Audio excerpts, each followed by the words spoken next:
I'm pregnant with your husband's child. I was speechless at my sister's sudden confession. So, I want a divorce. I'm going to remarry your husband, she declared. I'm sorry I stole your husband, a doctor earning $10,000 a month, she continued. Next to my sister, my husband was looking down at me with a serious face, and her hand was tightly holding his. I was so shocked that I couldn't speak. What's with that face? As usual, you're ugly. That's why your husband had a change of heart. From now on, you're going to live on your meager salary, my sister said with a loud laugh, making my heart feel cold. I'm the one who wants to say sorry, I thought, as they probably didn't know. I was laughing in my heart without telling them about my sister's terrible misunderstanding. My name is Jessica. I've been married to Brandon for 3 years. I met my husband at a university tennis club. Tennis was my only stress relief in my suffocating university life, which was full of studying. Since the club was a cheerful activity, I often sacrificed my study time to play. You have a nice form, he said. My husband, who was in a different faculty and didn't seem busy studying, always approached me when I visited the club. I played tennis until high school. I quit playing seriously because of an injury, but you're good at it. It's completely different from me, who is just playing for fun, he said. I can teach you. I think we're a great match, he added. I believed his words, which seemed like typical pickup lines from the bottom of my heart. In fact, I had never dated a man before and had hardly even had a proper conversation because I was always studying. I was completely taken in by my husband's positive attitude. I had no idea of the hard times awaiting me 5 years later. After graduating from university, we got married. Although it would be a lie to say we had no fights or breakups during our school years, I always forgave my husband's sloppy behavior, and our relationship dragged on until graduation. I'm sure I'll become a good husband, he said. How much I believed in his proposal, I wonder now, but at that time, I still trusted my husband. There were feelings from our 5-year-old relationship that lingered. He wasn't a bad person at heart, and I accepted his proposal with a rather light feeling. We both started working. I had a strong desire to work, and my husband didn't oppose me going out. Rather, he encouraged me to pursue my career. With the income of 2 people, we had a substantial household income. Having this much economic freedom at a young age, we were blessed. We didn't have children because it was still early in our careers. We focused on setting up our lives first. I was climbing up the career ladder smoothly and having fulfilling days. One day, I inadvertently picked up my husband's smartphone that he had left in the living room. There was a message from an unknown name. Normally, I tried not to pry into his privacy, but my husband had a history of passive cheating. Back in our student days, he was secretly communicating with a girl from another club. I entered my husband's birthday and easily unlocked his smartphone. I opened the messaging app and was shocked. As I feared, there were flirty exchanges with a particular woman recorded. I immediately confronted my husband. His confused state was like a monkey in the zoo. It's not like that. This was just a lapse in judgment, he said. So, you admit cheating? You had a relationship with this woman? I asked. Well, he stammered. Let's make love at our usual hotel. Kisses. You're not young to send such a message. I read aloud. She is a high school graduate and a newcomer, I added. Summing up my husband's story, he basically cheated with a new female employee. My husband was her trainer. It's a common story, but I wondered what kind of education he was giving her. I'm really sorry. I swear I won't make such a mistake again, he pleaded. In the end, I forgave my groveling husband. This had been happening since our university days. I couldn't help but sigh at my husband's sloppy attitude. Unlike our student days, we had too many obligations. If we were to divorce, we'd have to report it to our families, friends, and co-workers, which would disappoint them. Honestly, it was easier to give my husband another chance than to deal with such troublesome things. I made him write an apology letter. If he made the same mistake again, he wouldn't get away with it. That was the promise. And so our married life continued, barely surviving several storms. One day, I received a call from my mother with the news of my father's death. According to her, he had collapsed on the way home from drinking and was taken to the hospital. It appeared to be a stroke. His discovery was late and it was the middle of winter, so he unfortunately never came back to life. He was 60 years old, just before retirement. I took care of all the funeral arrangements. My mother cried all the time and wasn't in any condition to manage. With the support of relatives and a hollowed-out mother, I barely managed to complete the funeral proceedings. I felt sorry for the inconvenience to my workplace, but my colleagues and superiors never complained. I'll never forget their support. One issue was dealing with my sister. I have a sister 2 years older than me, named Anna. After graduating from high school, she left our parents' home, so I hadn't seen her for nearly 10 years. Her circumstances were problematic. My sister had always been a troublemaker, causing trouble for our parents. She had been involved with the police more than once or twice. Her relationships with men were particularly unrestrained, and she had been involved with multiple adult men since junior high school, some of whom were married. Because of her behavior, my parents scolded her all the time. Live a decent life, don't ruin your own life, they would advise, but it didn't resonate with her at all. Finally, it was discovered that she had secretly given money from our house to a male host, which led to a huge fight with both of our parents, especially our father. "Get out," my father declared, disowning her. It was not surprising that he excluded her from his inheritance. "I don't even think of you as my daughter anymore," my father declared. In response, my sister retorted and stormed out of the house. "Who would want to come back to such a poor and gloomy place?" she shouted as she left. True to her words, my sister never showed her face again until our father passed away. Even though I had to inform her of our father's death, my mom said, "There's no need for that." But I couldn't ignore my sister. Her cell phone number was still the same, so I sent her a short message informing her of our father's passing. There was no contact from my sister until just before the funeral. If she doesn't come, it's fine then, I thought. Just when I was beginning to believe she wouldn't show up, my sister finally arrived at the post-cremation meal. Her face, with makeup 3 times thicker than before, was a stark contrast to her appearance 10 years ago. "Huh, so you got married without updating our late father," she remarked, noticing that I had brought my husband. My husband, who had managed to attend the ceremony during a break from work, had been timid and meek until my sister showed up. He was not the type of person to handle ceremonial situations briskly. "Your husband isn't bad looking. Did you meet him at work?" my sister inquired. "We met through a club in college. Our workplaces are completely different," I replied. "Huh, you cooked a good one. You were always studying, right? Well, if you got a man with a decent education, that's good. You don't seem to be struggling with money.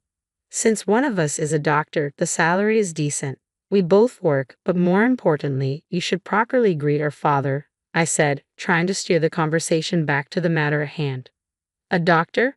My sister's eyes seemed to plot something, and she may have even licked her lips. My husband, subjected to her snake-like gaze, was simply flustered. We disbanded that day, and my sister, who said she would contact me soon, never did. She didn't contribute any condolence money, and I had no intention of following up on my mother's lament. Things started to get strange about 6 months later. Although the sadness of losing my father had not yet healed, I had almost completely forgotten about the days of the funeral and my sister. But it seemed my sister remembered well about my husband Brandon. After work, I saw a familiar figure near the station. The navy suit was the one I had just cleaned for him yesterday. What surprised me was the sight of the woman next to him. They were holding hands, looking friendly. Again, my husband's bad habits. As the flames of anger flared up, I realized my husband's crime was not just that. This time, I was more taken aback than angry. Next to my husband, flaunting her miniskirt, was my sister Anna, holding his hand. My husband was cheating with my own sister. I blurted it out involuntarily, then decided to follow them. If this is truly an affair, I will not forgive my husband this time. I've been tormented by my husband's womanizing many times, but if it's with my own sister, it's beyond a joke. Moreover, the occasion where they met face to face was at my dad's funeral. I'll definitely catch them in the act. I grit my teeth and focus on not losing sight of them. As expected, they headed towards the hotel district. It was still daytime. My husband was supposed to be at work. I wondered what kind of excuse he used to leave the office. They walked past numerous hotels, glued even closer together. At one of the hotels where they finally stopped, they started kissing. Disgusting. This was the first time I had witnessed my husband's infidelity. Then they went into the hotel in front of them. I called my husband's smartphone after letting the two of them off the hook for a while, holding back my nausea. After an irritating wait, my husband finally picked up the phone. "What is it?" "I'm working. There's something I really need to check with you." "Who are you with right now?" "Who?" "You know, of course, I'm with my colleagues and boss." We have an important meeting coming up. Oh, so you have important meetings at the Love Hotel Jewelry Resort? Quite a flippant name, isn't it? How do you? I also know that my sister is with you. You're the one who needs to explain. Just wait there with my sister. After I had my ace up my sleeve, Brendan's voice seemed muffled and raspy. Finally, after checking with my sister, he informed me of the room number.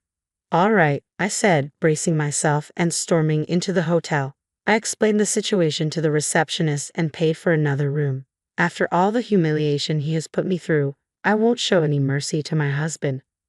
When I opened the door to room 402, my husband was waiting there with a pale face. He was already dressed in a gown, having taken off his suit. My sister wore the same gown and had a mocking expression on her face. The pitiful wife showed up. She started, smoking and showing no sign of remorse. On the contrary, she seemed to be enjoying the situation just like half a year ago. Her makeup was heavily plastered like paint. First, I confronted my sister, who was making a creepy face. Anna, what are you thinking? You knew he's my husband and you laid your hands on him, didn't you? Well, it's frustrating. After being kicked out of the house, I've had a really hard time. I was even abandoned by the host I was sponsoring. I didn't have a single thing going well for me. Despite all that, you live a happy married life. You left home because of your selfishness, right? You troubled your parents till the end. And now you will try to ruin my family too. The chaos had been there from the start. I heard from Brandon how pitiful it is because you always say harsh things. He doesn't even have a moment of peace at home. That's why I've been comforting him. Don't say whatever you want. This is a problem within our family. So you're just not satisfying your husband, are you? A boring woman like you. I'm different in that respect. I'm satisfying him. That's why we've been going out for half a year now. You're lying. It's been since right after my father's funeral. Understand me, Jessica. I was at my limit too. You were always nagging me, and there was hardly any marital affection. We haven't even been intimate for over a year now, Brandon said, exposing our marital issues in front of my sister.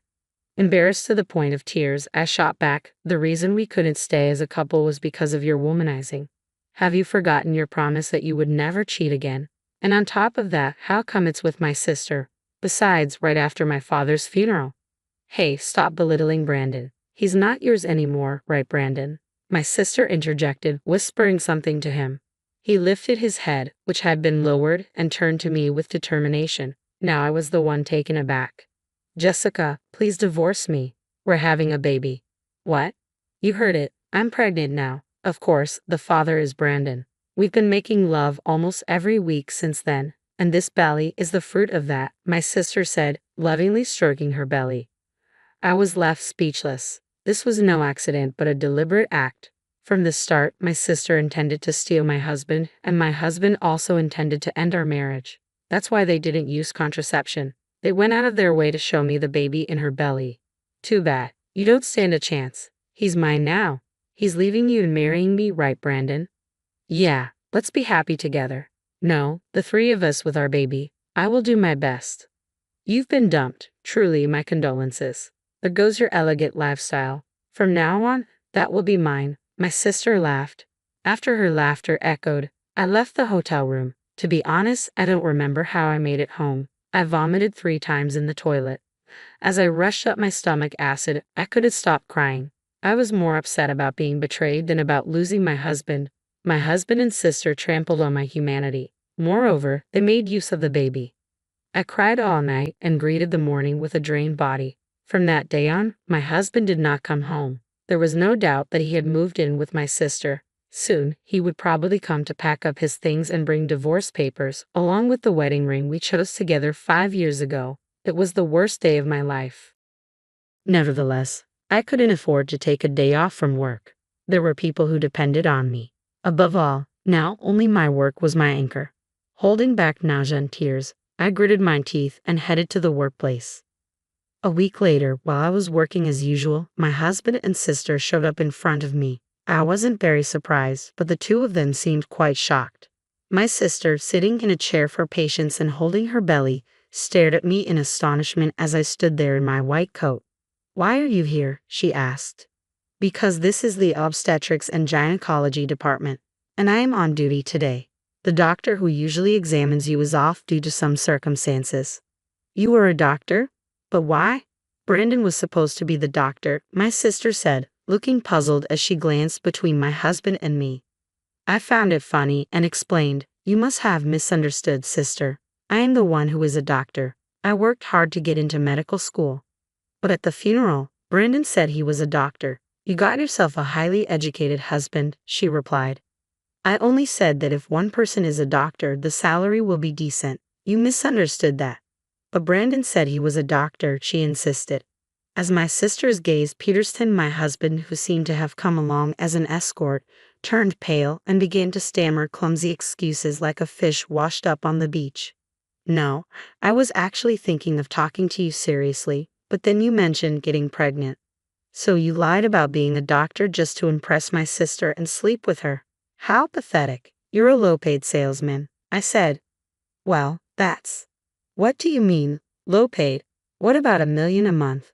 We've already started looking at luxury apartments and even contacted a car dealer to get a car. I've already maxed out my credit card on designer bags and shoes," my sister interjected. "Why would you waste money like that? And why is Jessica even at this hospital? She's supposed to be working at a different hospital." "That's why I brought her here," my husband said, bewildered. "When I took time off for my father's funeral, the doctor from this hospital helped me out multiple times. Now she has a situation, so I'm returning the favor. I've been working hard even while you two were cheating on me," I explained. "Jessica, listen, this is the end of us. I'm fed up with you. Go ahead and divorce or remarry, but make sure to pay me alimony," I demanded. "Wait, Jessica. I was wrong. I'll change my ways this time. Let's forget about the divorce for now," my husband pleaded. "What are you saying? Remember when you cheated with that girl from your office? You promised me that if it happened again, you pay whatever amount of alimony I demanded," I reminded him, showing the written pledge I had taken a picture with my smartphone, complete with his signature and thumbprint. My husband let out a silent scream. "At least 5 million yen. No, considering it was right after my father's funeral, I could even add a bit more. I'll contact a good lawyer. You two can wait and tremble," I said firmly. "Wait, does that mean I have to pay alimony too? Are you going to demand it from me?" my sister asked, panicking. "Of course, that's what it means to steal your sister's husband. Don't worry, I'll give you a grace period until the baby is born. That's my moral obligation as an obstetrician. But make sure you pay up after the baby is born. I'll have you give up all your designer bags and shoes, and I'll add the funeral offering for my father. You'll apologize on your knees in front of his grave," I declared. I glared at my sister and walked away to start the regular examination. As soon as I instructed her to get on the bed, my sister fled the examination room, perhaps afraid of me wearing rubber gloves. My husband, who remained, seemed to want to say something, but he meekly retreated under the cold stares of the nurses. Thinking that I wouldn't have to see his face anymore, I felt truly liberated. Another half a year later, it seems my sister had a baby safely at a different obstetrics and gynecology clinic. Regardless of what my sister had done, the newborn baby was innocent. Knowing it was a healthy baby girl, I felt relieved deep down. But as for my sister herself, it's a different story. I don't feel a shred of pity for her. As I declared after the baby was born, I sent my sister a letter demanding alimony. The total was 5.3 million yen. Of course, 300,000 yen was for the condolence money for my father's funeral. I planned to deliver it to my mother. As for my husband, no, my ex-husband, life seems to be quite tough with the alimony he owes me. His workplace, due to the rumors of his affair, had no choice but to let him resign. It seems difficult for him to get rehired as a full-time employee. I heard he's juggling temp jobs now. As for who spread the rumors of the affair at his former workplace, I think it's best left unsaid. Furthermore, through the grapevine, I heard he hasn't gotten over his womanizing ways. He seems to be injuring my sister by hitting on any woman close at hand. At this rate, they seem like a suitable couple, and I feel truly refreshed being able to break up with my ex-husband. Now I'm dedicating myself to my work as an obstetrician. Today, 2 mothers to be with big bellies are waiting for my help.